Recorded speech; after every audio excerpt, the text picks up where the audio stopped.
Hello, everybody. Welcome to the Above the Rim Rundown, where we run down all things NBA. I am one of your hosts, Memo, and right beside me, I've got Hoops. How you doing? What's going on, man? I've been doing good for the most part, I'd say. Pretty much same old life routine. And yeah, as you probably know, um a lot went on this past week. Yup. But how are you doing? A little stressed, a little overwhelmed. I made the last minute decision to apply for a master's program, and the deadline is like super soon. So fingers crossed. I've been working on that all week. I've been contacting professors and stuff. So um, a little nervous, but I've been talking to this like counselor from the college we went to, and she kind of has been not kind of she's been helping me a lot. So, uh, I now have some hope about going into a master's program, hopefully really soon. But we'll see. We'll see. I guess I could do an update later on if everything goes well. But yeah, on that side, I've been very stressed and overwhelmed. And on the basketball side, I've been very overwhelmed as well with the amount of trades that has happened this week. It's been insane. It's been too much to keep up. Literally on Wednesday, I was in my room like trying to work on my application for the master's program. I was like locked in for like a good like 3 hours, and then when I finally went on my phone, I just saw all of these trades that went down, and I couldn't believe what was happening. Like, I think so. The plan for today, we're grading trades. That's basically all we're doing today, and we have 22 trades to talk about, which is insane. Insane. It's really insane.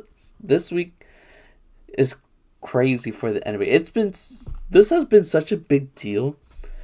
People have been like kind of forgetting it's the Super Bowl this week, this Sunday. Nobody's really been talking about the Super Bowl. Everybody's been talking about this trade deadline, and I feel like the biggest reason why this week has been insane for trades is because of the I forgot what it's called, but like the CPA, something like that, like the changes within like how Um, free agency works and the money and stuff. They don't want to pass a like certain cap during free agency. Most teams, like it's a bit of a yeah, newer like thing, the luxury tax or like tax apron, something like that. something like that. Like Something certain changed. In regards to that, where like now teams are like scared to go past the cap a lot more than the past, so they're afraid to. So they can't really pay players as much as they could before, or at least as willingly as before. So I think that's why there's so many trades, because like the contracts are already set. So might as well trade for a star instead of overpaying and going over the luxury tax. And like I'm not like super informed, as you can tell by how I'm explaining all this, but uh yeah, instead of overpaying for a player or having to pay fines or taxes or whatever, it's easier to trade contracts.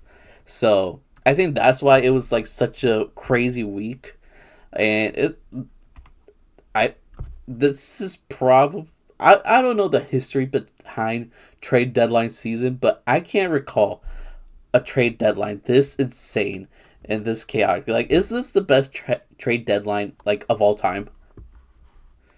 I feel like at least for what we witnessed, yes. I mean, like as far as back in the day, I wouldn't know exactly how those deadlines work. Obviously, before our time, but I think so. Honestly, I mean, 22 trades within a week span is pretty insane. I feel like usually an NBA trade deadline, you'd be lucky if there's like more than five.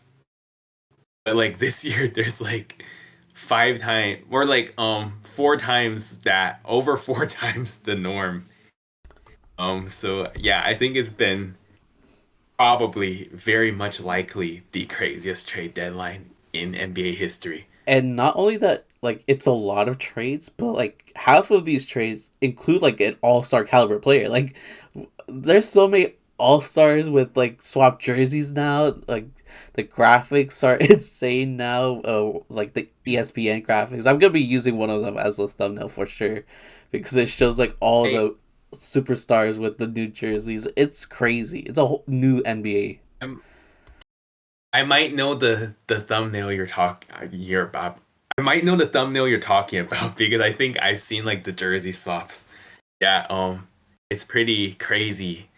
A turnaround in not the off season, but the middle of the season trade deadline.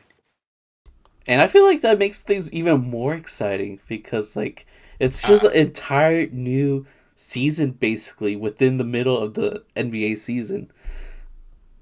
pretty much. And then and then for those players that don't end up re-signing, they're gonna be on a new team again in the off season. And then it's like turn around again there. So yeah, I feel like all these moves during the trade deadline definitely makes things more exciting because it makes the fans wonder how will everything turn out? Will it be a success or an absolute disaster? Yeah, and we're gonna make our predictions for some of them on how we believe these trades pan out. And I guess we could get started with the first one that I guess got the ball rolling, even though it's not the most exciting one. Because the one right after is like the biggest trade of all time. But we'll start with the first one that got the ball rolling. The Clippers trade PJ Tucker to the Jazz on February 1st. The Clippers received Drew Eubanks and Patty Mills. Shout out to the Aussie. And the Jazz ended up getting Mo Bamba, PJ Tucker, a 2030 second round pick, and cash considerations. Now, I don't really have a lot of thoughts on this. I know PJ Tucker got traded again this trade deadline later on. We'll talk about that later.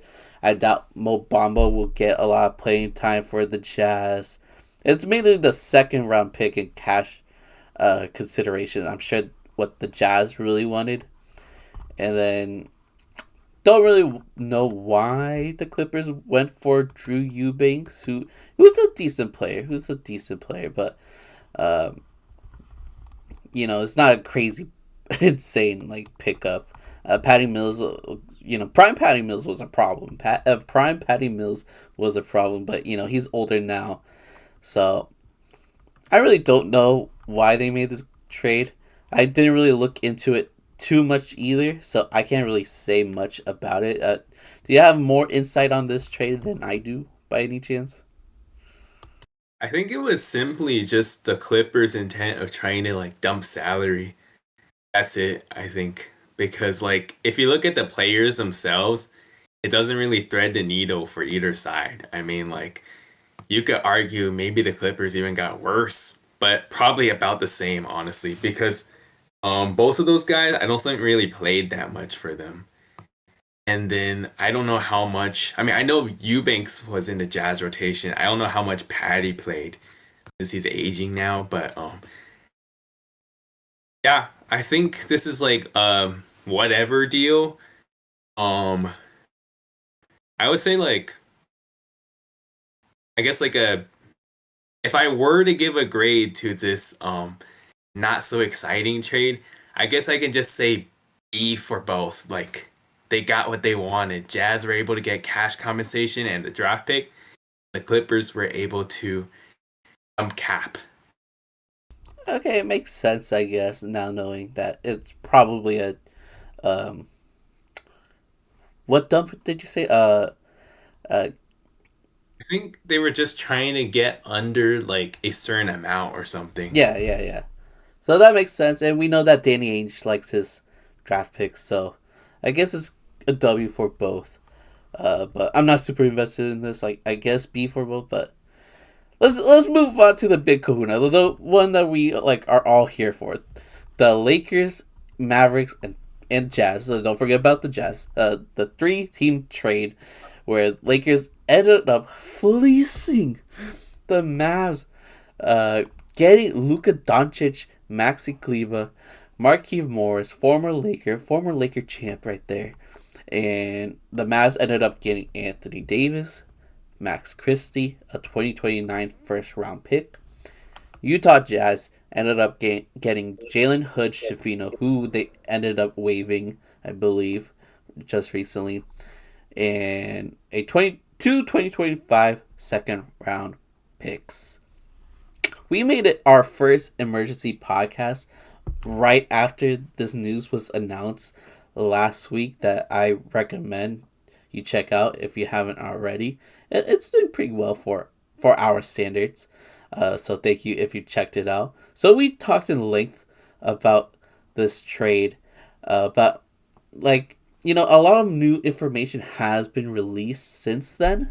So do you have any new thoughts about what happened last week with like probably one of the worst trades in NBA history for the Mavs side, and one of the craziest and most like awesome things to happen for us Lakers fans? Like, what are your thoughts on this?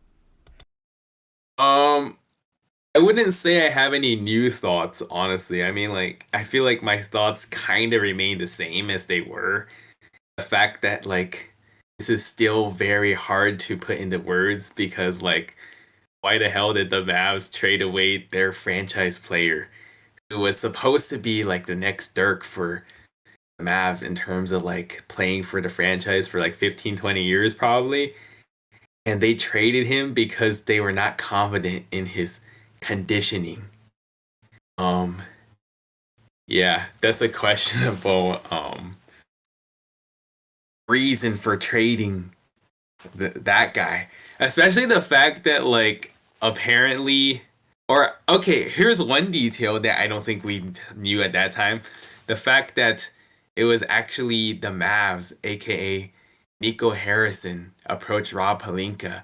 What do you think about the idea of getting Luka? He was the one that pitched Luka to the Lakers. And you think, if anything, it would be the Lakers trying to ask for Luka and get declined. Somehow he offered it. And how could you say no at that point? And I Oh, think yeah. another crazy part about that is that the Lakers were the only team that knew about this. Like Nico didn't ask any Yeah. other team, which he could have probably got an even better player than Anthony Davis if he offered Oh, Luka to for a sure. different team. But no, they kept it hush hush. Nobody knew about it at all. It was just Rob Pelinka basically grooming Luka out of what's his name, Nico. Nico. Yeah, taking it from his hands, taking a candy from a baby, essentially. And yeah, it's crazy, and the excuses that Nico is doing right now is embarrassing. We're trying to win with defense. You guys, after the trade deadline last year, was a top five defense in the league. That's why you guys made it to the finals. And not only because of the defense, but because of Luka Doncic, who was carrying at times while being injured, mind you. We talked about that a lot. We talked about how Kyrie wasn't consistent, and the other players had their moments, especially PJ Washington. I believe during the OKC series, but it was mainly Luka that was making the big shots, that was making stuff happen offensively, and we're saying that he's too fat to play for your team as well. Like he doesn't look 270 when with those Lakers threads on. He does not look 270 to me. He looks like he's ready to get his revenge on the Mavs, and like Luka likes getting his revenge. If you remember that Sun series years ago, where Devin Booker was poking fun at Luka, was trash talking Luka. Luka got his revenge and destroyed the Suns, destroyed them in Game 7. Now, since then, everybody knows that Devin Booker's daddy is Luka Doncic. like, Luka plays at an even higher level when you piss him off, and I think that's what the Mavs did. So I wouldn't be surprised if Luka becomes super shredded and becomes like the greatest player of all time now because of the Mavs pissing him off and making him that way. Agreed. And yeah. Also another thing, did you hear about because like unshockingly, now obviously way overboard, but like Nico Harrison getting death threats from Mavs fans because they're angry about the trade. Oh yeah, they're That's upset. he hired like full time security for like his safety sake That's or at insane. his I did home or something not like know that. about that. Yeah. Which I feel like at this point he needs it because like I think tomorrow is like the Mavs first home game since making the trade or something like that.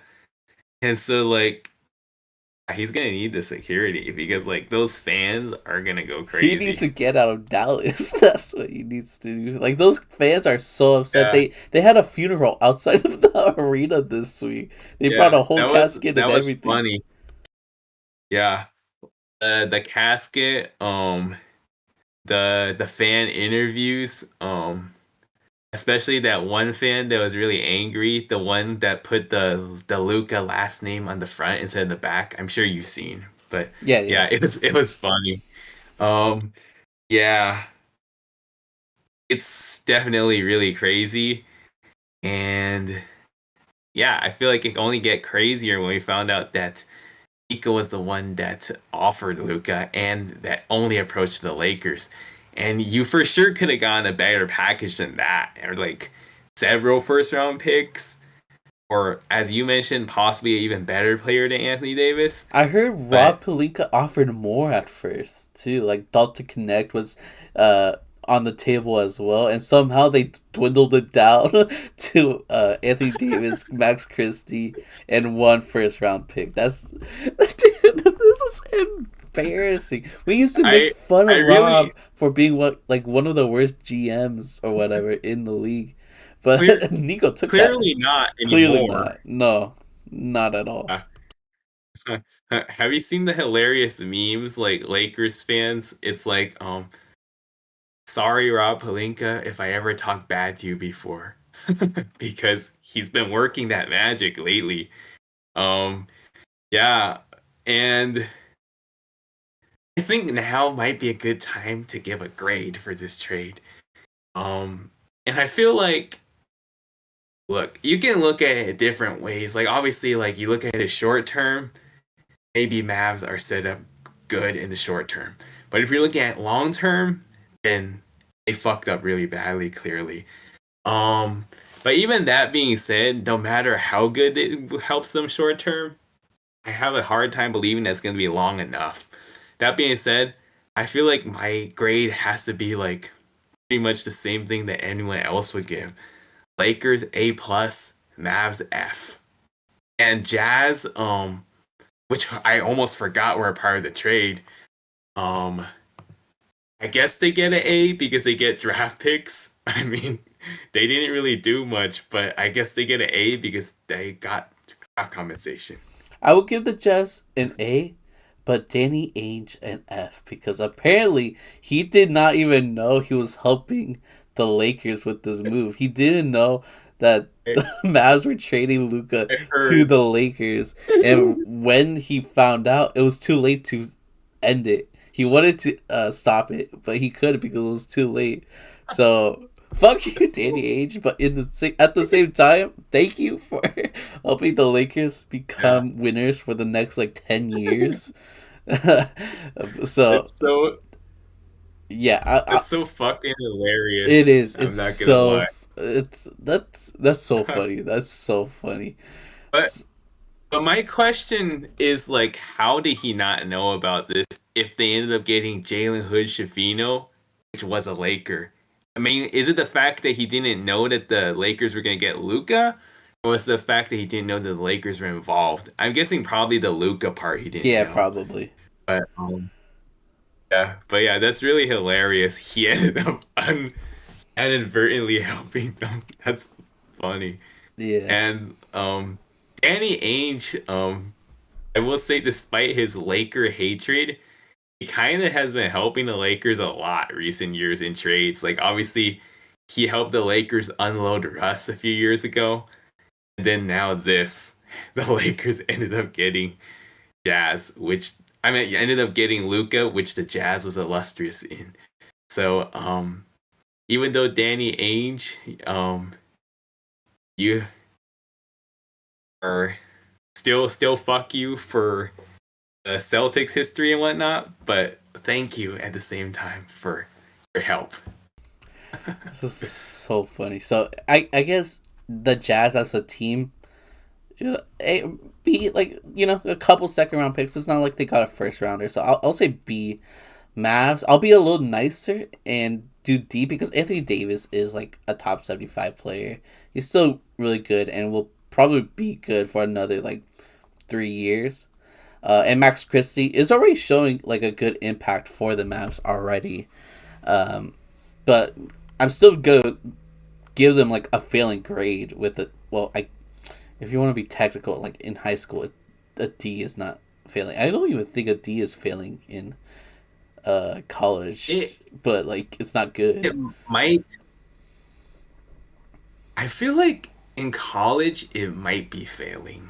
But Maybe it could also depend on the school. The saying is C's equals degrees, so whatever. I'm still giving them a D because although Nico is saying this will help them win a chip, not at all. No, they're not winning a chip for the next like 20 years. So, like they ruin all their chances and hope that they can get a new Luka with that 2029 first round pick that they got, which doubt it. Like it's Luka Doncic that you traded. Oh, like Luka Doncic does not show up in every draft. You got to be very lucky, and they blew it. So a D for them, and yeah, A plus for the Lakers. Like yay Lakers. So those are my grades. I think it's safe to say we can move on to the next one, which was also huge. Happened last Sunday, I believe, February 2nd, where the Spurs acquired Fox from the Kings, and I was actually thinking about doing like a mini emergency podcast for this as well. I wasn't gonna tell you, but I was planning on it, but it was also Grammys that day, so I ended up making a Grammys video if you guys want to check it out on my channel. But this was huge. This was unexpected. Well, actually not unexpected. There was talks about this for I feel like this was like I feel like this was one where you kind of saw it coming because like De'Aaron Fox was connected to the Spurs for like a week or so. But nonetheless, still like before it happens, they're all rumors. And then once it does happen, it's a reality. And so when it did actually become a reality, we saw, okay, this trade was actually quite a big deal because Spurs, nice ad for them, obviously. Pairing De'Aaron and Wemby, gonna be a great duo for years to come. And yeah, I would say it is one that's like not necessarily shocking, but definitely a big like shift in the league. You're definitely right. But yeah, you can. I mean, yeah, I kind of interrupted you a little bit, but as you were saying regarding this trade. Oh yeah, no worries. I guess we should go in the specifics now. So the Spurs got De'Aaron Fox and Jordan McLaughlin. The Kings received Zach LaVine, Sissoko. I'm sorry if I butchered that. 3 first round picks, 3 second round picks, and the Bulls received Zach Collins. One with like not a good contract there. That Zach Collins contract. Kevin Huerter, who hasn't really been the same in a while. Trey Jones, and one single 2025 first round pick. And I'm gonna actually start with the Bulls because this is a disappointing like haul after trading away your all-star. Like, I'm glad they're basically choosing the taking direction with these guys. At least that's what I think they're going with. Because none of these guys are going to improve the team at all. And they did get 1 first round pick, but only 1. You only got 1 for your all-star. That's insane. Like, you should... What are we doing here? Like, didn't like a couple years ago, Rudy Gobert went for like 4 or 5 first round picks. I think Mikal Bridges went for like 5. He traded away Zach LaVine, whose contract might be not the best, but he's still an insanely good player. And you only got one first round pick. That's really insane. So I think the Bulls should get like a D, maybe an F, but at least they're like choosing to tank right now. So I'm giving them a D for the Bulls. Yeah, I will say the Bulls tank has been so long overdue. The fact that they refused to tank when they needed to. Um, I would say probably a D also for the Bulls, honestly. The Kings, on the other hand, like even though it sucks losing a player that you've had for so long, I'm sure Kings fans are devastated. At least De'Aaron Fox was nice enough to like want a trade so the Kings could get something back, and what they got was pretty good, honestly, for trading De'Aaron Fox. They got an All Star caliber player with Zach LaVine, who's a bucket. Just like you, I'm not really familiar with City's game like that, but the amount of picks they got for De'Aaron Fox is a lot. That's a good amount of picks that will definitely help them out a lot. Especially if they take which last week for the last episode when we were talking about this potential trade, I was thinking about how the Kings should probably trade Sabonis and start tanking. But now that they have Zach LaVine, DeMar DeRozan, and Sabonis, I don't think they're gonna be tanking. But my biggest like complaint about this is now that they are Bulls 2.0 basically. They have a center that can't guard but could score. And they have DeMar DeRozan and Zach LaVine on the same team again, and a few good defensive perimeter players. They're the Chicago Bulls from like a couple years ago, and that team was mid. The Kings are gonna stay mid, but at least they got a lot of draft picks. So I'm thinking maybe like a C plus, B minus. I'm really not entirely sure. I mean, Zach LaVine is great. So I guess the trade itself is good. It's a good load of like stuff, but I don't think it's gonna help them that much, and they're definitely not gonna be able to tank with this lineup. They're just gonna be mid. So I'll give them a mid grade, I guess. I'll give them a C, just a solid C. Yeah, so first off, I want to say the Bulls 2.0 comment was spot on because like obviously Lamar and Zach back together again and then like similar roster construction and pretty much the definition of middle of the pack and not gonna go anywhere. Um that being said, the haul that they were able to get for De'Aaron was honestly not bad per se, but like clearly they're not gonna win anything for a long time. So if I were to give a grade, honestly, I would say probably C also. The fact that like you were able to get a good call, but you still got worse as a team. So I'd say C. All right, and then what about your thoughts on the Spurs? I kind of took the reins with the last two teams. What's your grading for the Spurs? I would say Spurs get in A because great pairing with Wemby. Obviously right now the Spurs have Chris Paul, who is a good pairing with Wemby, but he is an old man and chance that he just retires maybe after this season or possibly plays like only one more year max after. So Chris Paul is the short term. Now they got themselves their long term. So I would say a move for the Spurs for sure. Um, pretty good move for them. Yeah, I agree. I think a A is a good grade for the Spurs. I mean, usually when a young team is up and coming. They have their young superstar that they want to build around. They would usually take a while before they do something drastic and go for a trade. Like right now, we see the Rockets, who sucked for the last few years, but now their players are developing well, and it's usually not recommended for them to go get somebody else and trade away their youth. And they did even have to do that with this trade, which is the crazy part. Like Devin Vassell is still gonna be on the team. Stephen Castle is still gonna be on the team. So that's great for the Spurs. And so they're keeping the youth. They're adding an all-star caliber player with De'Aaron Fox. And as you said, Chris Paul's still on the team. Now his minutes will be less, which will kind of suck because he's helped the team a lot this year.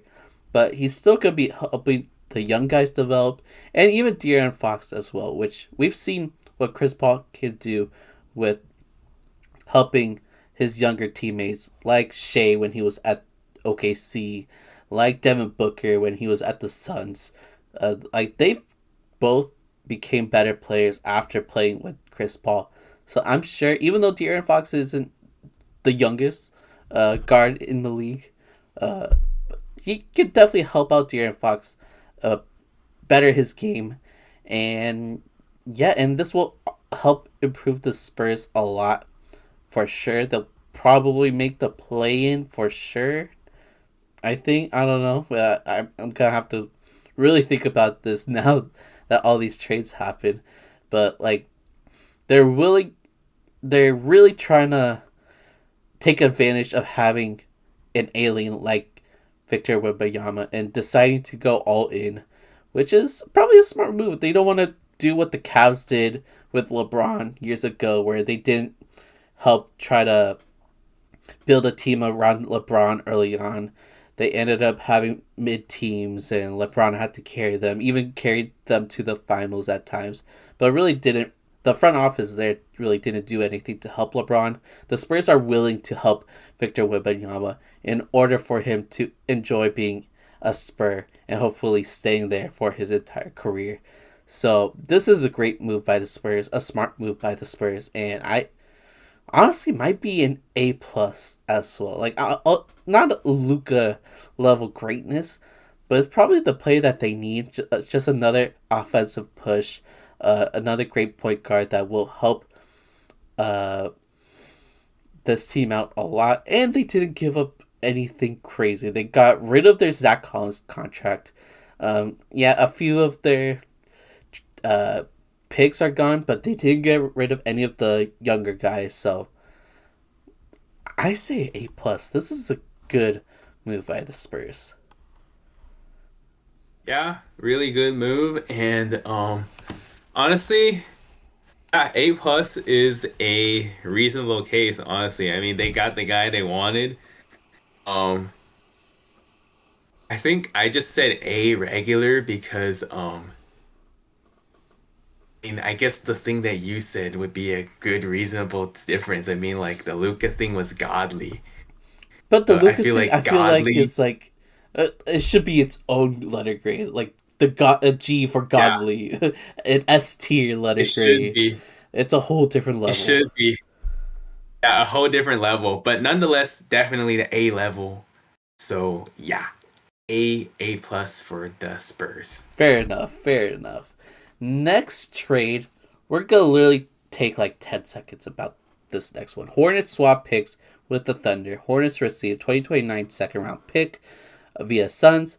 Thunder received 2030 conditional second round pick via Nuggets. I'll give them both a P for picks. I really don't care. Thoughts? I I don't know how you even grade this because it's literally just trading picks from different years. Um, P for picks makes sense. I'm just gonna say C for I have no reaction, There we go. as in like it's neutral. But yeah, moving on to the next one, and yeah, it's once again involving the Mavs. I guess I can just say it because I'm already talking. And this was on your So birthday. Happy birthday to you, by yeah, the way. it Happy was. belated birthday. Thank you. Yeah, on February 4th, the Mavs were able to land Caleb Martin from the Sixers, and in return, they gave up Quentin Grimes and the 2025 second round pick. Um,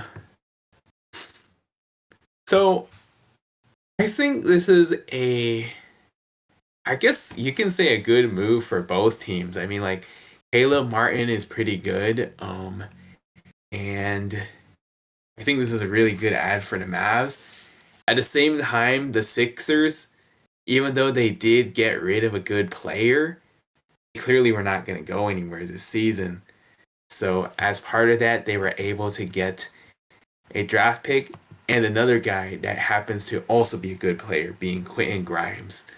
So, if I were to give a grade, I would honestly say like nothing like super crazy. I guess I just say like both teams get a B. Okay. What are your thoughts on this? I'm actually surprised you said it was a win-win because actually I do agree. A lot of people don't though. A lot of people are upset, especially Mavs fans once again because Quentin Grimes has been having a better season than Caleb Martin. But the thing is, the Mavs have like so many guards right now. Like Quentin Grimes' minutes was gonna be less, especially now that they have Max Christie too. It was gonna dwindle. So adding a forward like Caleb Martin who could help defensively and get some buckets in there and destroy the Celtics when needed because that's kind of like what he does now. Um, I think it is a good signing for the Mavs. I would rather see the Mavs get a second round pick instead of the Sixers. I don't know why the Mavs gave away a pick, but it's whatever. But yeah, I'll give the Sixers like a B plus and the Mavs a B minus. Like they're on the same tier. I just think the Sixers kind of won this one. Fair enough. Honestly, like I didn't even like follow or I didn't even get to like see like the stats or whatnot, so I had no idea who was having a better season. But I knew that both guys are pretty good players. But yeah, I would say B range for both. Sounds about right. Yeah, yeah, I think so. Next trade, I thought this was not super special, but we'll go over it. I think this is a good move for the Thunder. So the Thunder traded and got Daniel Tice and a 2031 second round pick, and the Pelicans got cash considerations. Like, they want the money. I guess I don't know. This is weird. Their center position over there at New Orleans is pretty weak. They got a rookie that's been playing really well over there. That's averaging like 8 and 8. So shout out to the rookie that I don't know their name, but uh, I just think it's a weird move to trade Daniel Tice. But a great move for the Thunder because Hartenstein gets injured. Chet is finally returning, but he's been injured like all year. There was a point where J Dub was their center, so having another big man just for like injury insurance is a good move, and they got a pick. So I'd say like A minus B plus for the Thunder and Pelicans. Like I don't know, C for cash considerations. I would say A for Thunder because they were able to add a pretty good backup center depth piece. Obviously, Chet is gonna return soon, but good to have insurance just in case, like in the event if he got hurt again. So A for Thunder, for Pels, I don't know.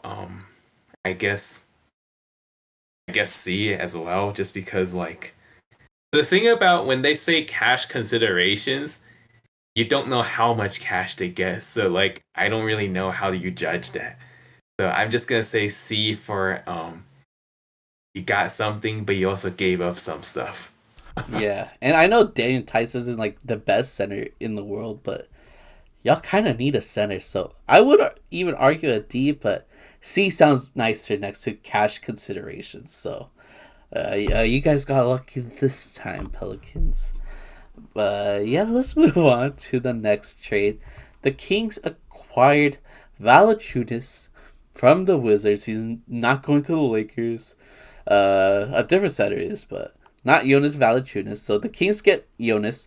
The Wizards get City Cisco. So that's how did the Kings get him again? It was through the De'Aaron Fox. Oh, it's through the Spurs. Through the Spurs. Yeah, thank you. And 2 future second round picks. Interesting move because they had Domantas Sabonis as their center. So are they just gonna have a big lineup now with Jonas as the center, Domantas as the power forward? I don't really know, but Jonas is a good player. A really decent offensive player. He's shown some some decent games, mostly for the Pelicans. I haven't really been paying attention to his short Wizard run, but he's been a decent center in the league, averaging 11 points per game, 8 rebounds per game. So, I really don't know. I don't know what the Wizards are doing. Jonas Valanciunas, a lot of teams would want a player like him, and they got a couple second round picks and City Cisco, but like it's nothing special on the Wizards side. So I guess for depth's sake for the Kings and having Jonas next to Domantas, who have those Lithuanian ties. They played together in international basketball, so that's also cool. I'll give them like a B minus. Like I'm still curious on why they did this. Like they might be just solidifying their midness here, but yeah, I'll give them like a B minus. I really want to just see where this goes, how the lineup will look. Will Jonas be a backup big for the team? Stuff like that. They really needed like a defensive big man at that for Sacramento, in my opinion. And then the Wizards, on the other hand, I'll give them a C for confusing. I don't know. Just C minus for the Wizards. They got a couple picks, but they probably could have got something better for Jonas Valanciunas. So C minus for Wizards, B minus for Kings. What about you? Yeah, I feel like this is one of the moves that is kind of like confusing in a sense, like you don't know why it happened between the two teams that actually had to go through. In that case, I think I'm just gonna say Kings B minus, Wizards C plus. There we go. Next trade, very short as well. Happened on my sister's birthday. Celtics trade Springer to Rockets. So the Celtics got a second round pick. Rockets received Jaden Springer, who averages almost a whopping 2 points, and a couple second round picks. C for both, I guess. Like C for who cares? I think C for who cares in the sense like I know that like Jaden Springer has the potential, but he just hasn't done much. So yeah, I'd say this is one that doesn't really spread the needle for like either side too much. I think it's kind of funny that the Celtics gave up 2 picks plus a player for only 1 pick in return.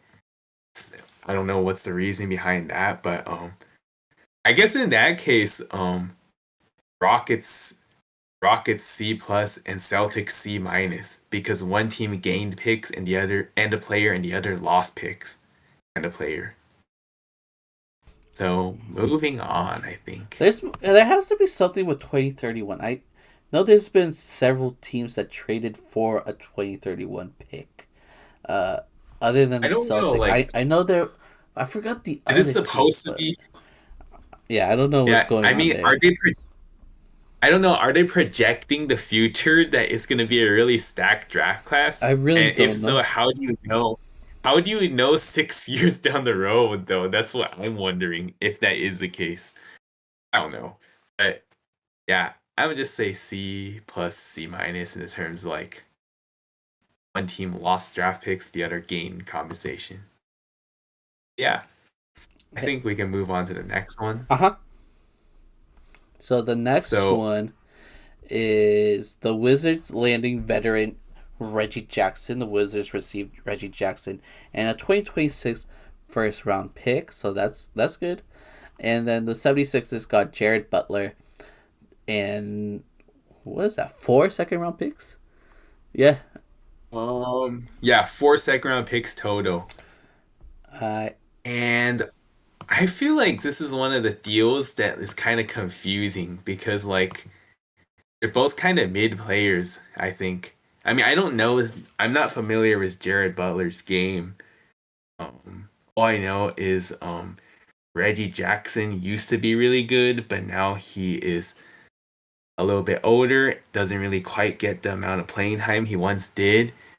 So I don't think this is like a crazy move for that side of things. And I'm not familiar with Jared Butler once again, so I don't know how good of an ad that really is for Sixers. I feel like this is just like a so and so move though for like both sides. I mean, I know that Jared Butler is a young guy and then Reggie Jackson is an old guy, but I don't know how to really grade this. Um, I guess the main difference is that Wizards got a first round pick and Sixers got several seconds. Um, guess C for both in terms of like I don't know how to judge. I'll be a little nicer for the Wizards and give them a B.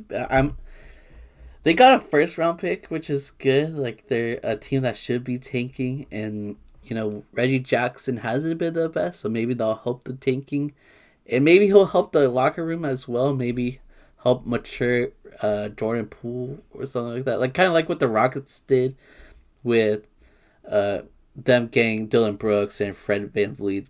That really helped their team out. So maybe that's why the Wizards are making all these weird moves, getting Reggie Jackson, getting another player, a bigger, well-known player that we'll talk about soon.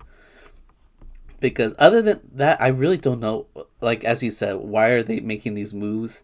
Uh, but I'm just guessing that it's for like locker room presence or something. Because or maybe just to tank as well. Because it's not like Reggie Jackson from the Clippers when he was somehow cooking the Lakers and playing like a star over there. It's an older Reggie Jackson now, so I'll give them like a B minus and 76 just like a C plus for getting a lot of second round draft picks.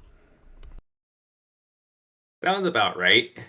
Um, but yeah, I think we are good to now move on to the next trade. And that would be between the Hawks and the Rockets. So, as part of this trade, the Rockets get Cody Zeller and a 2028 second round pick.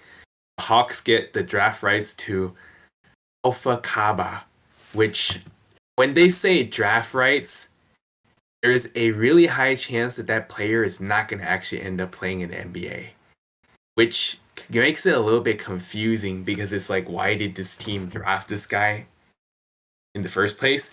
And I think it's probably due to the fact that like the team is so confident in their abilities that in the event if that player decides they do want to go to the NBA, then that team has their draft rights and then they have that team. They sign with that team by default. So I'm guessing that's the reason why. Anyhow, don't know who that player is, so I can't really judge on that part. But Cody Zeller is, I say, pretty good, like backup quality center, and the Rockets got him. I know Cody Zeller probably not the same player he once was when he was younger, but it's like a veteran presence type depth piece, and then a second round pick. Yeah, I mean, I guess whatever. I guess like a C plus B minus for Rockets, and I don't know how to judge for the Hawks, so I'm just gonna say C minus D plus. I'll say like a C for the Rockets. Like Cody Zeller averages almost 2 points, 2 rebounds. Like nothing crazy there, but they did get a second round draft pick, so I'll give them a C. Hawks like a C minus. Well, I don't know Alpha. It's a draft rights guy, so we don't even know if we'll play in the NBA. So no thoughts that would. Let's just move on. Because we got a lot to talk about. And we got the Pacers making a deal next. The Pacers deal Wiseman to the Raptors. So James Wiseman and some cash considerations goes to the Raptors. The Pacers get a 2026 second round pick. And yeah, the Pacers drafted away a bust and some cash, I guess. Um, Not much to say here. I'm not really familiar with the Raptors lineup at the moment. I know Pirtle's there as one of their big men. They traded away Kelly Olynyk, which we'll talk about later. Other than that, maybe James Wiseman could get some minutes off the bench for the Raptors. Maybe he could be a decent backup big or some kind of injury insurance type of player. And they got some cash, but like other than that, I really don't see what's the hoopla around this haul. And then yeah, the Pacers got a single draft pick, which is good. I guess it's not nothing, but it is just one second round pick. I hate to do this because it's so boring. I know it's boring to do this, but I'm just gonna give them like a Pacers a C, Raptors C minus, I guess. Like I know it's not the sexy answer, but this is not a sexy trade. This was one of the other like meh trades in my opinion.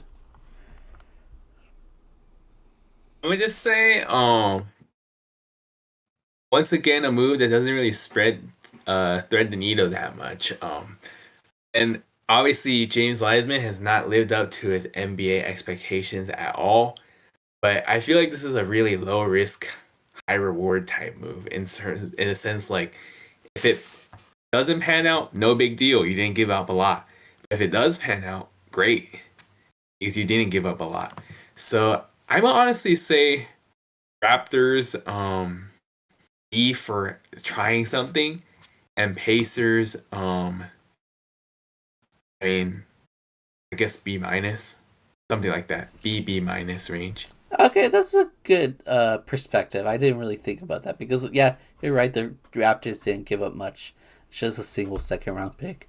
I just don't have like high hopes for James Wiseman, but who knows? Maybe he plays better in Canada. Maybe he likes the colder weather up there. We'll see. Next one, Pistons land Martin and picks. So Pistons receive KJ Martin and 2 second round picks. Sixers get cash considerations. Yippee! I mean, Sixers get an automatic C for cash considerations. KJ Martin, let me double check his stats. He could get you a few buckets, I guess.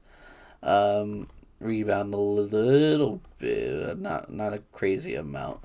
But you know, some forward depth there for the Pistons, and a few draft picks, which is nice. You know, they're still wanting to develop young players over there, so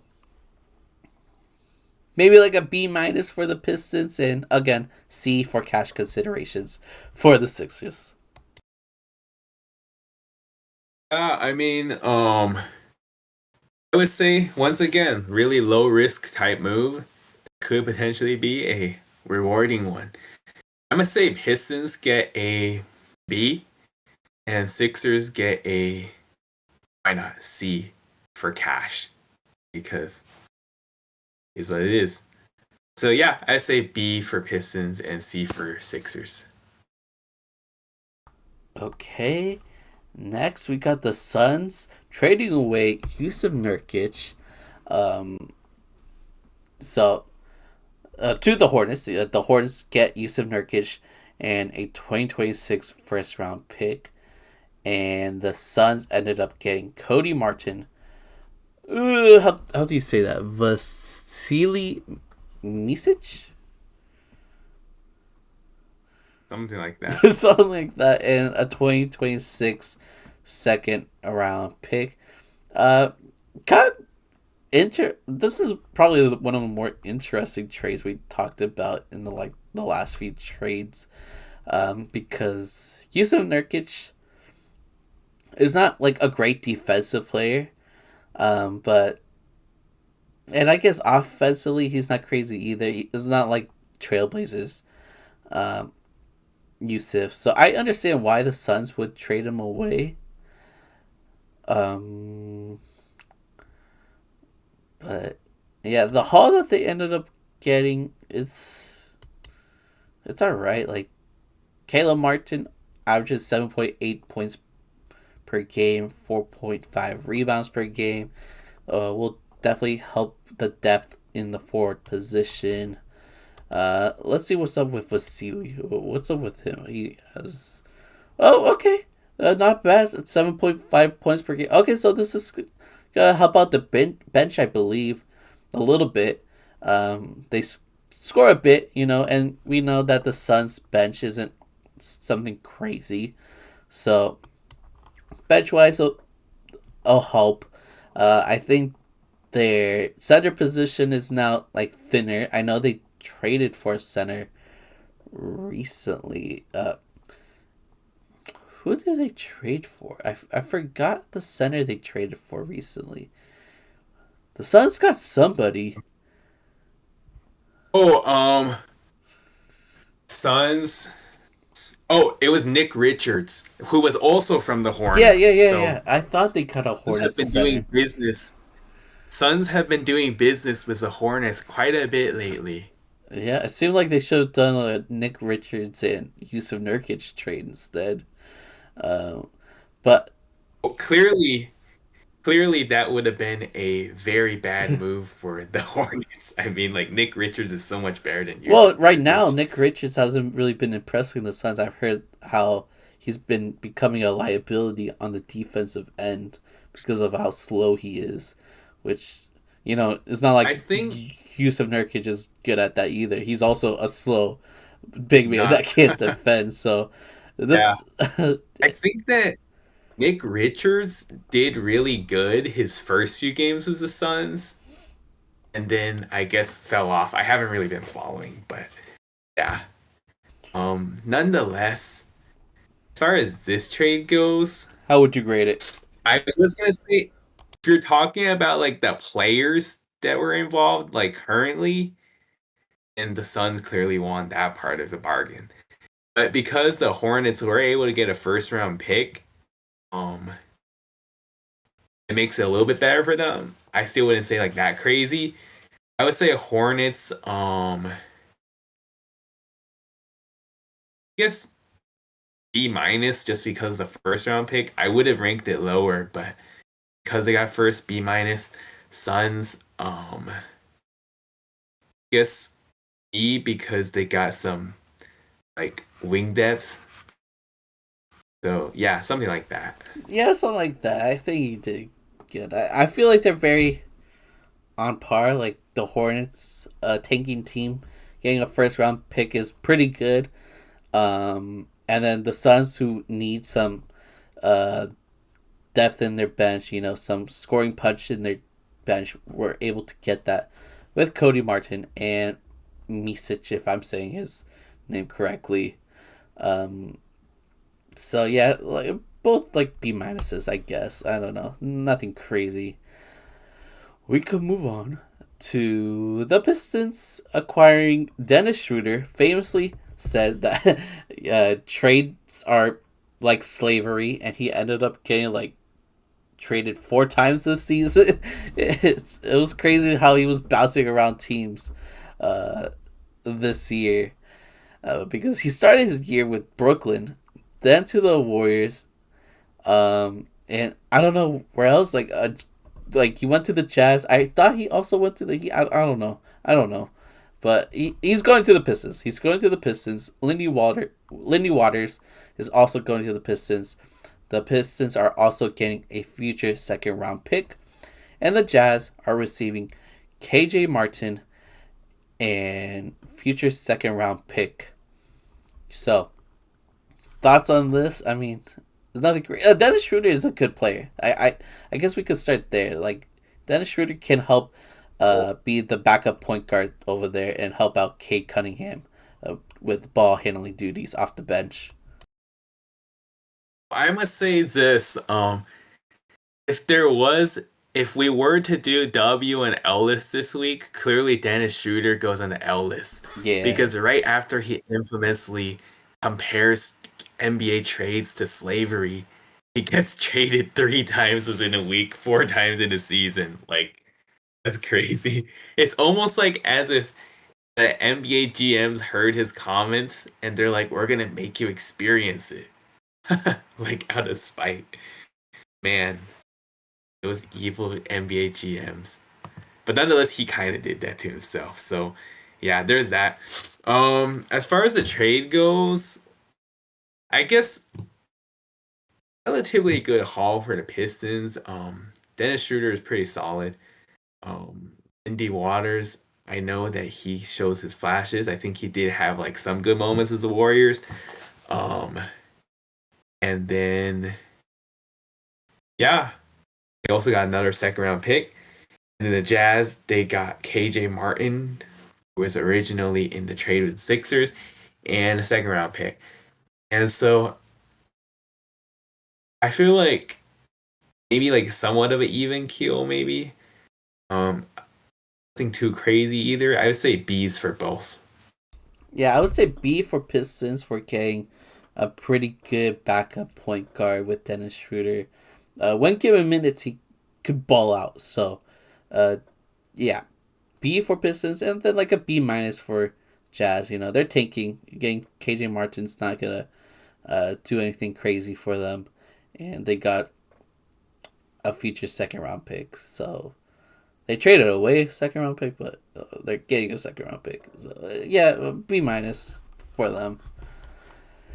Next, we're at the 15th trade.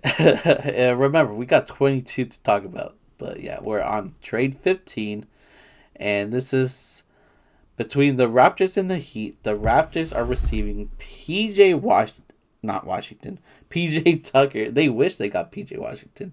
PJ Tucker, Ah, 2026 second round pick, cash consideration, and the Heat get Davion Mitchell. So PJ Tucker got traded twice this trade deadline, it seems, and now he's playing for Canada. Yippee! You think he's carrying all of those shoes with them to Canada? Because I'm sure he's not gonna be there much longer either. I feel like he's gonna carry some of those shoes, but not all of them. Um, haha, yeah, he's probably not gonna be there long. Um, uh-huh. Not sure if you knew this, but this is actually gonna, if he does stay there, AJ Tucker's third stint in Toronto. When he first I started his NBA career, forgot about that. Yeah. yeah. So when he first started his career in the NBA, which was all the way back in like 2006, he was on the Raptors. And then after he came back to the NBA after playing overseas for several years, obviously he was on Suns and then some teams, and he was traded, played like half season in Toronto before ultimately going to the Rockets. And here he is back in Toronto. So maybe a cool little homecoming for him. But yeah, this move isn't really that crazy, honestly. I mean, I guess Davion Mitchell hasn't really done anything crazy in the NBA. I mean, like when he first got drafted, he was known for being like a lockdown defender. I don't know where he is now in terms of that. Maybe still pretty solid, but I would say overall, not like a crazy needle threader. I guess B for both teams, which I know is boring because when I don't know, I kind of say that all the time, but I guess just that because I don't know what else to say. Yeah, I guess I could. Yeah, you might be right on. Like B minus for both. Like the Raptors got a second round pick, some cash considerations. I don't know what they're gonna do with PJ Tucker over there, but he's over there now, so that's cool. Davion Mitchell, maybe the Heat see some potential. Maybe he can help off the bench.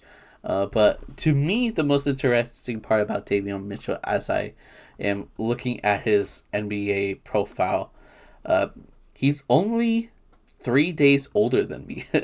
He was born on September 5th, 1998. So, yeah, that's the only thing I found interesting about him. Like, he averages 6.3 points per game, 1.9 rebounds, 4.6 assists. That's good. That's good.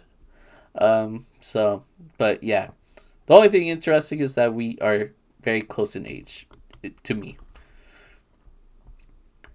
Huh.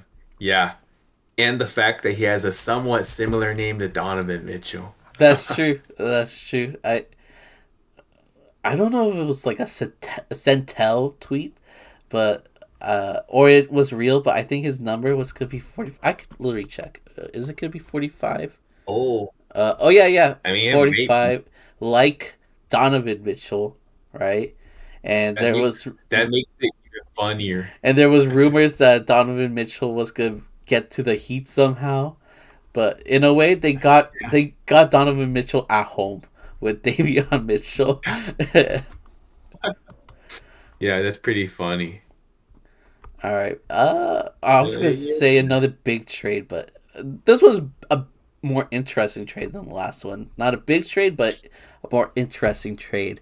Hawks doing some weird stuff as well with the Wizards. They're doing some weird stuff this trade deadline, because in this trade they traded away Bogdanovich for Terrence Mann, Bones Highland, and 3 second round picks. And yeah, even though Bogdanovich is having like not the best season, he's still better than Terrence Mann and Bones Highland. But I feel like for all of those players, they probably all just needed a new no new like team to play for, a new scenery. The both like Bogdanovich has done his time with the Hawks. He's hasn't been doing super great this season, so maybe he needs to go somewhere else. And Terrence Mann and Bose Highland are getting less minutes. They're scoring less, so maybe they could help out the Hawks this season. And it's good that the Hawks were able to get so many second round draft picks as well. The only reason why I think I said that the Hawks are doing some weird moves at the moment is more because of the other moves they are doing, that they did later on.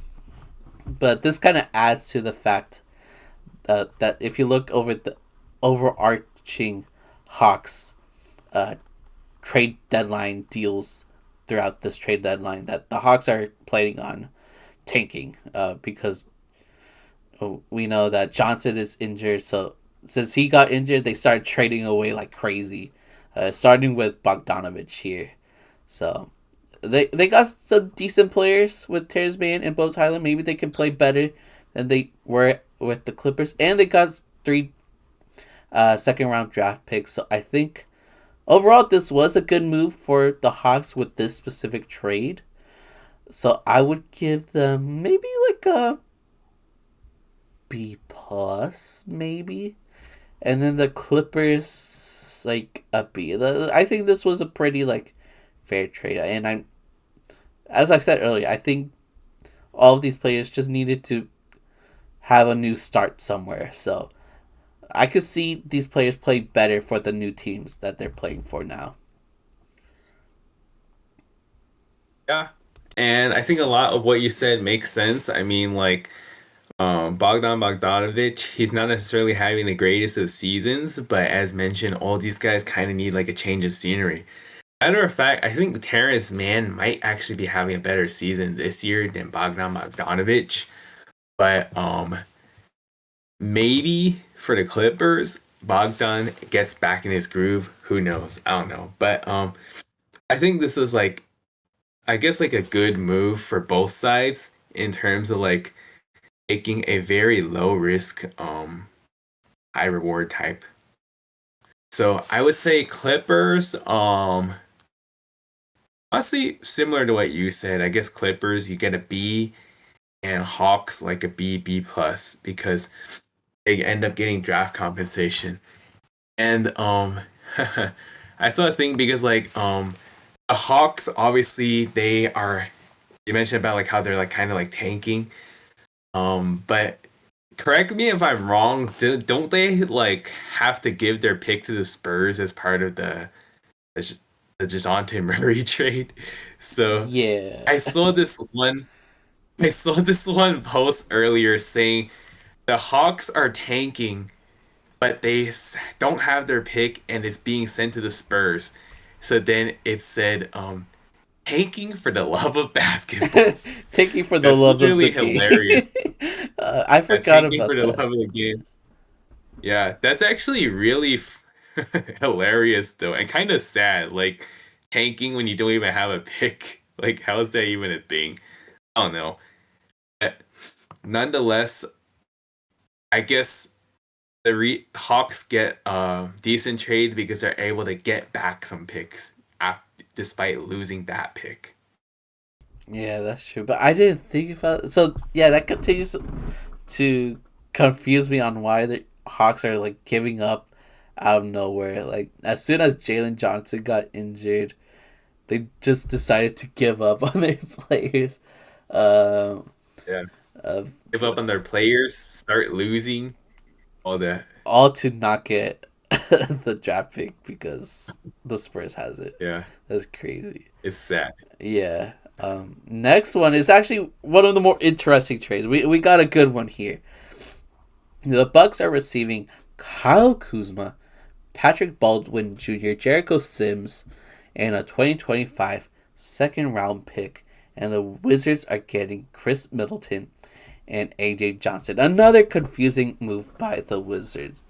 Because what are they going to do with Khris Middleton? It's not like his contract is expiring. He's had a good, like, 3 games recently. But other than that, he hasn't been the same since his injury. So, are they taking with Khris Middleton? Is Khris Middleton gonna be like a trade piece? Is Khris Middleton supposed to be like a veteran that's supposed to help like Jordan Poole and all their young players over there? Like, what's the point of having Khris Middleton for the Wizards? Because I really don't see one, honestly. Yeah, I don't even know, honestly. Which, funny enough, there's also some people that are questioning why the Bucks traded for Kuz. I mean, like, I guess it's like kind of confusing for both sides because, like, Khris Middleton, although he's not the same player as he was like 4 years ago, um, he's shown flashes still. Like, obviously in the playoffs last year, Giannis hurt. Um, and then they needed other guys to step up. Khris Middleton was one of the guys that stepped up in the series when the Bucks lost against the Pacers. And then for the I guess so like one of the things is like they gave up an inconsistent guy in Khris Middleton. So I guess nothing too crazy there. The only thing is Kyle Kuzma is a bit of an inconsistent guy himself, which we experienced firsthand as Lakers fans, which yeah, honestly, I don't know what to say about this trade. I do think it's a little bit of a head scratcher, but kind of like from the Bucks side, they didn't really give up anything like that crazy. So I guess it's like a risk that's okay worth taking. So I would say, if I were to give grades, I'm not gonna lie, low key, nothing too crazy ish. I'm gonna just say C for Bucks, C for Wizards, and Not too familiar. I mean, I know DeLon Wright is pretty good. They get draft rights to a guy that probably won't play in the league, and they get cash considerations. And I know Jericho Sims like has shown flashes, but probably not like a super used guy. I don't know much about him, too much. Except didn't he like did he participate in the dunk contest? Maybe, or maybe it's someone else. I don't know. But yeah, I would say Knicks. I think he did participate in the dunk contest, by the way. Um, I guess Knicks get a B because DeLon Wright could potentially be a good piece for them. Um, so I guess CCB. Not gonna lie. Uh, I didn't scroll down all the way, so I forgot the Knicks were a part of this trade. I was even wondering, like, how did Jericho Sims get into this Bucks and Wizards trade? But no, it's a three-team trade. Uh, but yeah, I think I don't know. This is just stupid. Like Kyle Kuzma, as he said, is not consistent. He is a very inefficient scorer, and that's all he does. That's what he's known for at the moment. He just tries to score, not even score, just tries to score. He was a he was a more efficient scorer, I think, with the Lakers. Even though he was inconsistent, I feel like he was more efficient and a better defender. He doesn't play defense anymore. Maybe with a better team, he will start trying. But like, I'm afraid that he's gonna do some stupid stuff, uh, and ruin and like lose the Bucks some games. Like, I feel like he might lose the Bucks some games more than actually win them some games. That's how little faith I have in Kuzma at the moment. Uh, and yeah, trading away Khris Middleton for him is. I know Khris Middleton's older, but like, and I guess like who else can you trade Khris Middleton for? I don't see it getting better than Kyle Kuzma. I guess because of his injury history and his age. But I don't know. Like that's one of your guys there at the Bucks. Like he's been there since the beginning. Played with Giannis during the early years and developed together. Became all stars together. Became champions together.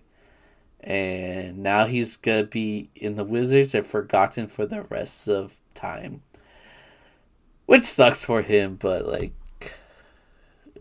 it's trade season, baby. um, Yeah. I guess I don't even know how I feel. Uh, this is more again a very confusing move. I guess for all parties, like I don't even know why the Knicks are here. All parties. It's like I forgot the Knicks were here to begin with. So I don't know. I don't have much faith in Kuzma. I know I'm focusing a lot on Kuzma, and there's other players and picks to focus on as well. But uh, maybe a C plus for them because that's another scoring option they might need. Maybe he'll turn things around there. So a C plus for the Bucks. Wizards a C, like C minus maybe. I mean AJ Johnson's young. He looks very young. Looking at his picture right now. He's a rookie after all, but Yeah. so You know, AJ Johnson is the guy when it's one of those because remember when everyone was like bashing the fact that Bronny was drafted for having like not so impressive college stats, but then people were AJ Brown was or AJ Johnson was like one of the targets how he was a first round pick, but I guess his stats were like even trash. worse than Bronny or Yeah, something. I do remember So that. So maybe the Wizards are trying to like develop him into one of their young up and comers over there. So that's good, I guess. But Khris Middleton throws it off a lot. Like is I don't know. I already talked about this. I'm spiraling. You guys get a C. Knicks, you get a C too. Everybody gets a C because I'm done talking about them. Let's move on to the Lakers. I like the Lakers. The Lakers are cool, and they made a good draft here. The Lakers received Mark Williams from the Hornets, and the Hornets received Dalton Connect, Cam Reddish, a 2031 unprotected first round pick, and a 2030 pick swap. I think this was a good move for both teams. Like the Lakers needed a center. Anthony Davis has been begging for a center, and then got traded away for saying that. And then once Luka got here and was like, "Hey, we need a center," they got him a center,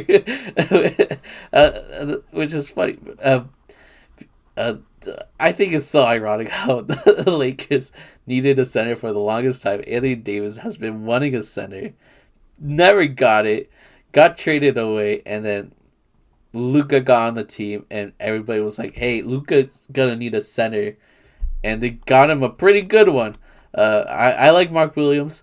He is averaging 15.6 points per game, 9.6 rebounds. Um, he, I believe, has the longest standing reach in the NBA, which is crazy since Wemby exists.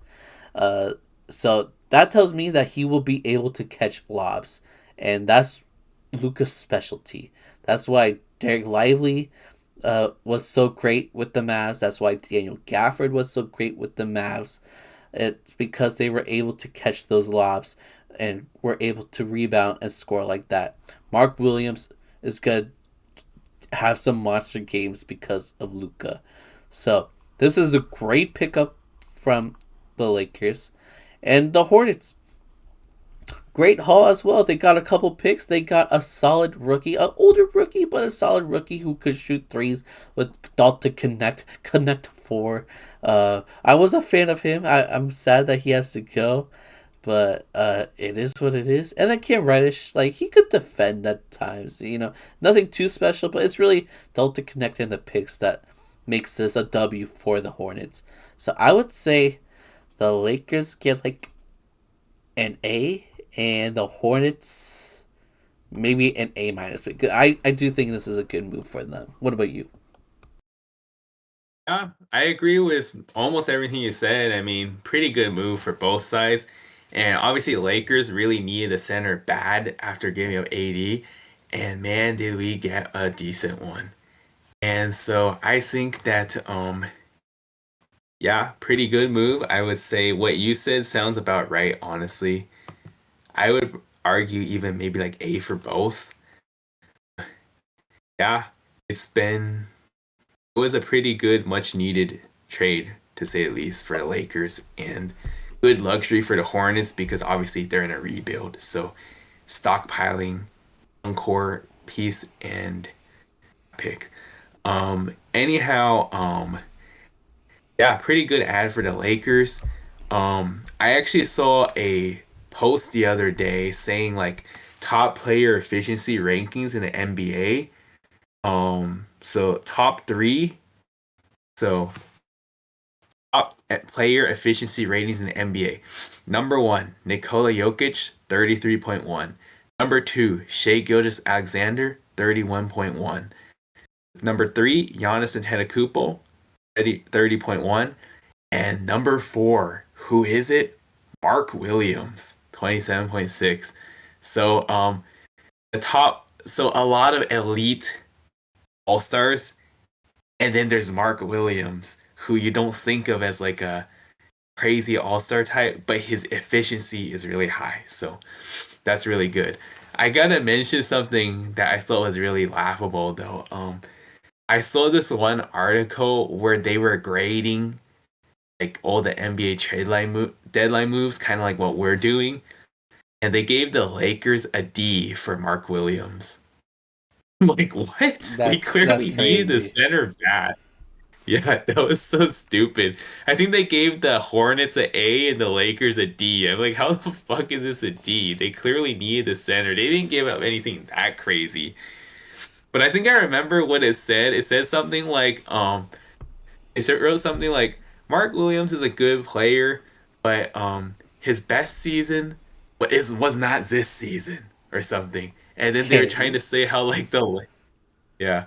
And then they were trying to say something like they thought the Lakers gave up too much for him and he wasn't worth it, which is really dumb, honestly. Debatable. But That's debatable, but we are kind of desperate for a center, and right. we got a good one. We got a good one, and I do think this was well needed, and I do think this will give them the push of possibly title contenders for this year if everybody's healthy, of course. Because yeah, we need a center. We got the center, and if Luka is playing, I we're the Lakers are gonna cause some problems this year in the playoffs. I feel like that's safe to say. It'll be hard to take over the Thunder. That's probably the biggest hurdle, but I think this has helped the Lakers' title chances a lot. Oh yeah, most definitely. And also Lakers currently 11 games above 500, which is the most since 21-22 season, aka the shortened season, like first full season of COVID.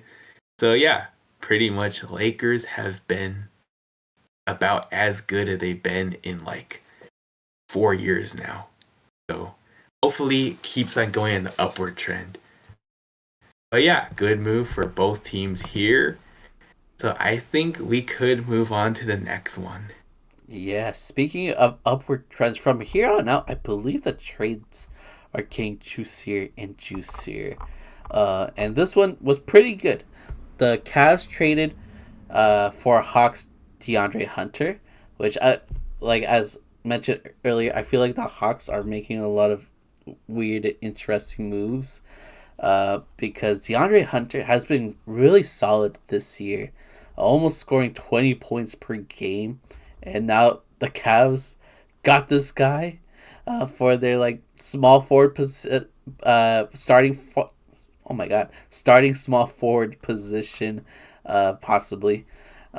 They did have to give up some solid role players with Karis LeVert, who I feel like DeAndre Hunter is an upgrade of Karis LeVert, and George Niang, who is also like great as well. Like they're both good role players. I think DeAndre Hunter is better, but the Hawks did get 3 second round picks, 2 pick swaps.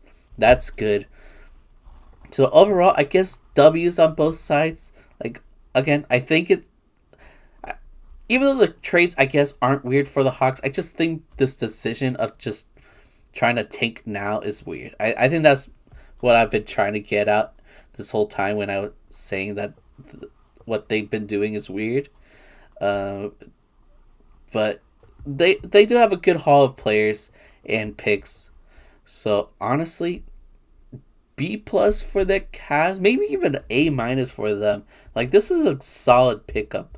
Um, DeAndre Hunter has his moments. Like he isn't always great, but another scoring option for a title contending team is pretty good. Um, I guess their bench is gonna be lacking a bit, but I think this is a great upgrade. And then the Hawks got some decent role players and picks, so they could get a B.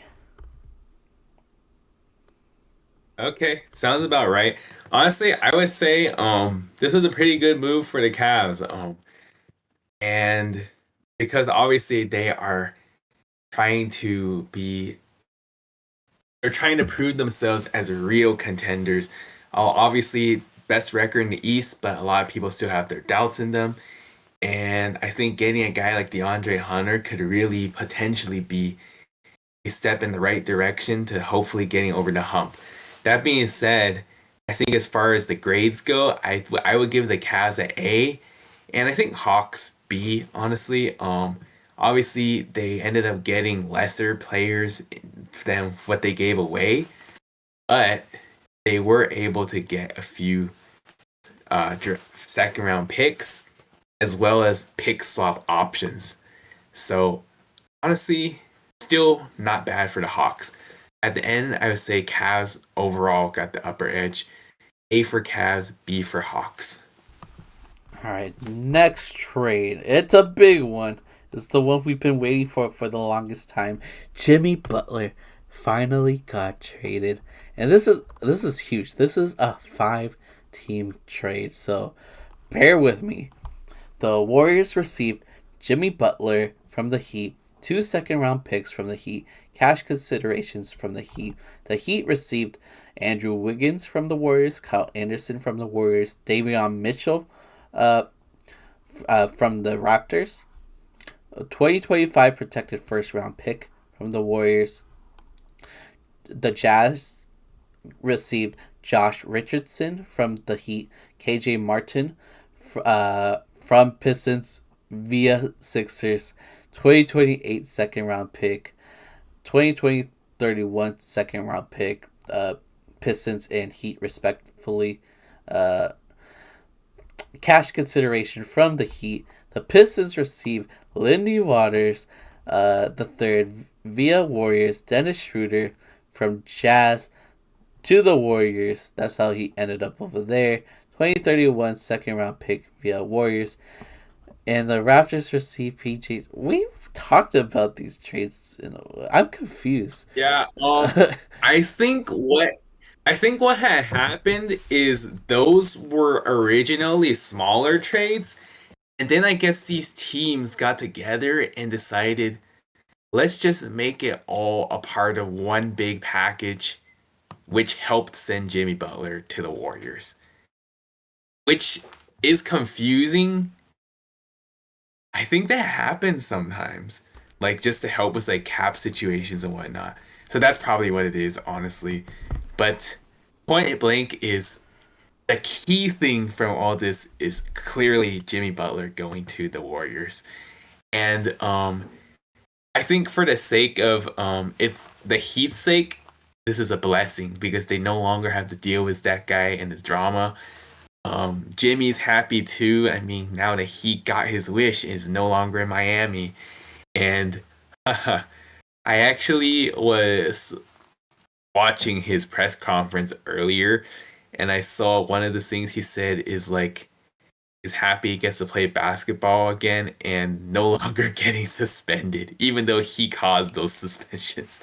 But yeah, that was funny, and yeah. Oh, another thing that's kind of funny. So, um, Warriors GM now is Mike Dunleavy Jr. and him and Jimmy were teammates on the Bulls. So now it's they're a part of the same franchise, but one guy is still playing and the other guy's in the front office. So it's kind of funny there. But nonetheless, if I were to give grades, kind of hard for me to grade honestly because like don't know how good Jimmy is really gonna fit with the Warriors. Um, I would say this is not a high reward. I mean, no, I would say this is not a high risk at all. They didn't really give up anything too crazy in the move, and like you can argue, like for example, Drew Wiggins or like other guys, for example, but for the most part, I would say they didn't give up like too crazy of a deal.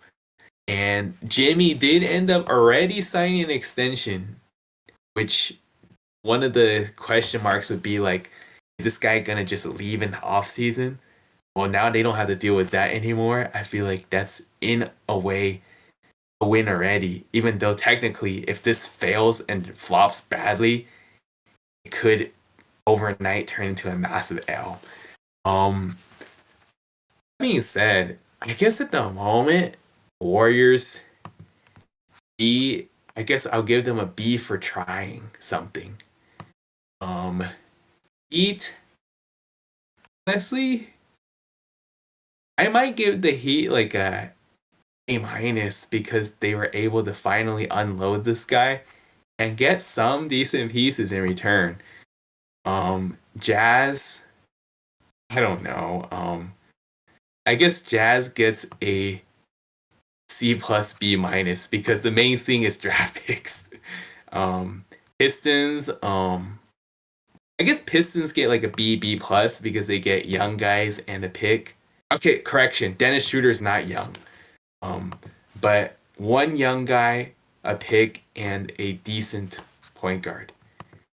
And then Raptors, B minus, I guess, because the main thing was picks and PJ Tucker. So yeah, I would say that would be my overall take on the Jimmy Butler trade. I still don't really know how I feel about Jimmy Butler being a Warrior because I don't know Me what neither. Jimmy Butler are we getting. Are we gonna get the one that's been slacking all year?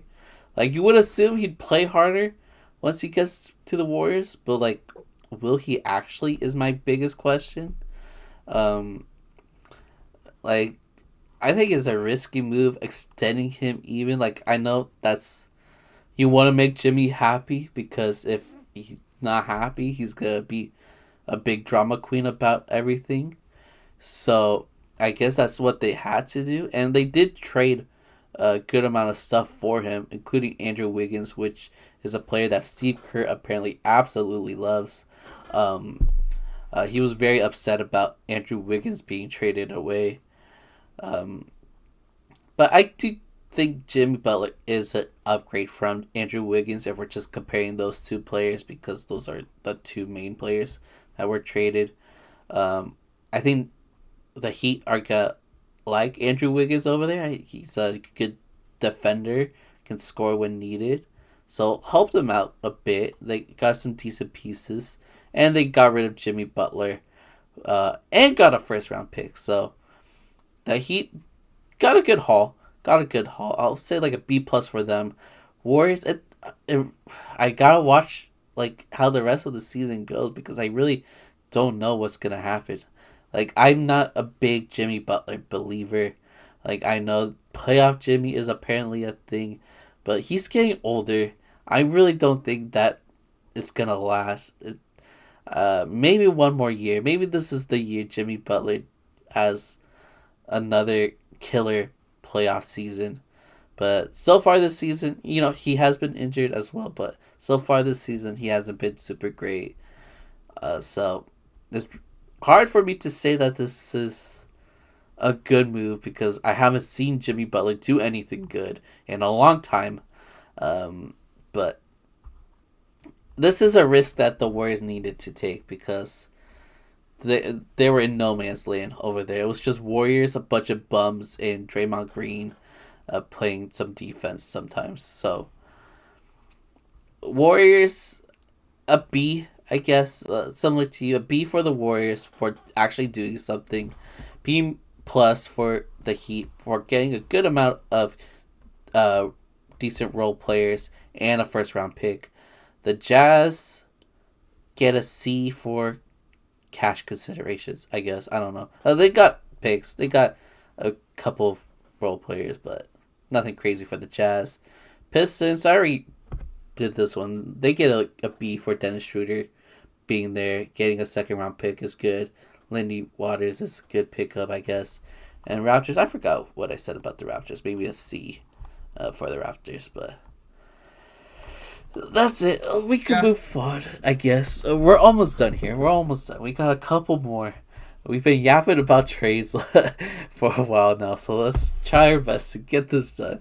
The next trade, the Raptors land Brandon Ingram in a 3-player deal. So the Raptors receive Brandon Ingram, and the Pelicans receive Bruce Bowen, Kelly Olynyk, a first round pick, and a second round pick. So it's good that the Pelicans are getting these picks. Kelly Olynyk is a good stretch big. He's not the same as he was in his early career, but he still could get you like 7 points per game. And did I say Bruce Bowen? It's Bruce Yeah, you Brown. said Bruce Bowen. It's Bruce Brown. Yeah, Bruce Brown. What a chip with the Nuggets. He could be a decent role player. So I guess it's a decent haul for the Pelicans. nothing crazy, but they got a few picks. They needed another big man over there, and they got one that can stretch the floor, which is nice. And Bruce Brown is a decent role player that can play some defense. So honestly, not a bad move for the Pelicans. Even though they did get rid of their All Star player, um, I'm he is injury prone. So yeah, honestly, not bad for the Pelicans. Raptors, on the other hand, I'm very confused on what they're trying to do now. They should be taking. They really should be. They've been actually winning some games recently. Yeah. Are they going for a play in push? Are they officially going for the play in? Like, I feel like that would be a good move for a young team, but but they should be taking. They got rid of picks to get Brandon Ingram. And Brandon Ingram is just gonna take minutes from like players like uh, what's his name? Grady Dick. Yeah. He's taking minutes from Mr. Dick. So, uh, like this is an interesting move. Like now they have two forwards that need the ball in their hands. So Scotty Barnes could play a decent amount without the ball, I believe. I think he could do that a bit, but so it's a very confusing move. They should be taking. I guess a play in push would be nice for the young guys, but they need Brandon Ingram to get there, which is the part I don't like. Like if the young guys were able to get in there off of their own merit, then yeah, that would be cool to see. So they could get some more experience playing competitive and high level basketball. But now you're getting rid of picks to get into the play in. That's where I feel like it's too much. Because yeah, I feel like Brandon Ingram is so unnecessary over there. Like Brandon Ingram could be better utilized for like a Magic team where they need like an offensive push. But now thinking about it, they have Franz Wagner or the Heat. The Heat probably need a Brandon Ingram more than the Raptors do. The Raptors should be taking. The Raptors should be trying to get Cooper Flag, and if they want to go to the play in, which like fine, go for it, but don't trade first round picks or don't trade picks and decent role players for an all star that's injury prone, so you could just make the play in. If you're gonna trade for all star, it should be helping your chances to go far in the playoffs, not to just make the play in, which is what I'm ultimately trying to get at. So honestly, the Raptors might be the losers of this trade. I won't be too harsh. I'll give them like a B, B for Brandon, but yeah, this is not the right move for their specific situation. Okay. So I think that a lot of what you said was very logical in the sense like Raptors are a bit of a confusing team to get Ingram because like they clearly don't need a guy like him. They should be in a rebuild right now. And like yes, getting in the play in or potentially playoffs, which is less likely, is good for the young guys to build their confidence as like a growing curve. But the reality is I don't know if they'll have enough to even I mean they might make the play in, but probably not the playoffs. The East is Um so weak; they're probably gonna get in the play in. Like it's kind of likely. yeah. I know that's which is funny and sad, honestly. Um, but yeah, I feel like this is definitely one of the another trades that didn't really make sense. I mean, for the Pelicans, makes sense to get rid of Ingram because they've been trying to do that for a long time. For the Raptors to be the ones to buy, it's a little bit confusing. So I think in terms of that stuff, obviously, honestly, Raptors, I might have to give like a C. Simply due to the fact that they gave up parts of their future to get a guy that they don't really need, a first and a second rounder. Like I say Raptors C, Pelicans. Although you didn't get like a crazy return, then again, like Brandon Ingram is like a good star. He's not an elite star. So I guess if I'm gonna give the Raptors a C, I'll give the Pelicans like a B, B minus, I guess. All right. Sounds good. And let's just talk about the last trade of the day. This is the 22nd trade of the day.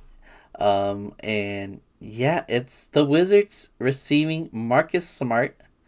Another weird move by the Wizards. Like, let me go over the whole thing before I start ranting. The Wizards are getting Marcus Smart, Colby Jones, Alex Len, and 2025 first round pick. So that's good. But they're getting a bunch of like older players that doesn't really fit the timeline over there. That might not. I don't know if it will help with the taking. Like they have Marcus Smart now, they have Khris Middleton. Like, what's the direction they're trying to go for? They should be trying to get a bunch of younger guys and trying to take like that. But which was kind of what they were doing earlier this season. But now, what are they doing? But yeah, that's what the Wizards are getting. Grizzlies are getting 2 second-round picks: Marvin Bagley III, Johnny Davis, and then the Kings are also involved if they get Jake LaRavia. Thoughts on this? Because right now I'm just more confused Um, than anything. I agree. I think this is a really confusing trade, and if I'm not mistaken, the reason why the Grizzlies traded Smart is because that they didn't really think that he was a really good fit with the team, right? Is I that the understand reason? that part Probably. for sure. Yeah. He wasn't really in the So rotation like other players. yeah. So as far as like the value return that they got, nothing that impressive. Like quite honestly, the 2 second round picks was the highlight because Marvin Bagley is a draft bust. And Johnny Davis is an even bigger draft bust. I mean, like Johnny Davis, I don't know much about like his NBA career, but the thing that I best know him for is the Taco Bell commercial. Do you remember the Taco Bell commercial before the NBA draft? It was No. like in 20 because he was drafted in 2022. And there was this just random Taco Bell commercial for Johnny Davis in the like to promote like the NBA draft. In the beginning, I thought Johnny Davis was like a fictional made up name and a made up player. And it turns out it was a real NBA player. Unfortunately, he's been a bust though. So yeah, I pretty much only know him because of the Taco Bell commercial. um, yeah, Grizzlies. The highlight is you get the picks. Um, Wizards. I don't know what you're doing. They did get one first round pick, but aside from that, I don't know what they're doing. And then the Kings. I mean, Jake LaRavia. I haven't watched him play that much. I know he's like a decent player. I guess nothing Yeah, too he's crazy. decent. He'll help the Um, bench, I'm sure. Um, yeah. So I would say Wizards. I would give them a quite low grade because they were able to get a first round pick. I boost them just a tiny bit. I say Wizards C minus. Grizzlies. I guess honestly, I give the Grizzlies a B due to the fact that they were able to unload a guy that they didn't want anymore and get some draft compensation. And then Kings, honestly, maybe a B also because they gave up two guys that don't really. One aging Alex Len, and then Kobe Jones, I'm not familiar with. But Jake LaRavia is a decent bench depth adder for them. So honestly, B for Kings. So maybe the winner here might honestly be Kings or Grizzlies for getting rid of the guy they didn't want anymore. But Wizards is just confusing, even though they did get a first round pick. yeah, for Wizards, I'll give them a C minus, and then Grizzlies and Kings both a C plus. But yeah, that's all the trades we did. We did. This was actually such a long episode. This was longer than I thought it was gonna be. But uh, I mean, I figured 22 trades would take a while, but yeah. I'm like I'm pooped now. Like I'm done talking about trades. I'll definitely wait until the off season to talk about another trade again.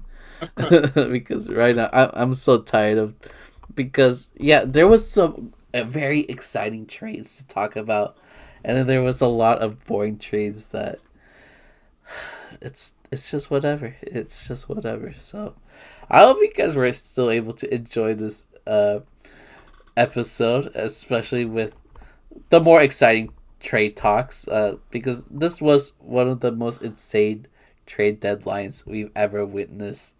So I hope you all enjoyed. If you like the video, if you're on YouTube, like the video, leave a comment, subscribe. Even if you're on an audio platform like Spotify, Apple Podcasts, you can give us a 5-star rating and review. That would be awesome. Check out our socials. Um, and yeah, anything you want to say, Hoops, before we head out? Yeah, just want to say, as always, thanks to all the viewers for the constant support for our channel. We greatly appreciate it. We would not be where we are today without you guys' support. If you guys like our content, make sure to continue to stay tuned. Like, comment, subscribe, share. Follow us on all platforms. YouTube, TikTok, Spotify, Twitter, you name it. And yeah, definitely stay tuned because as the season winds down, we got plenty more fire content. So look forward to all that. Yeah, so we are done here. We'll see you all next week. Goodbye.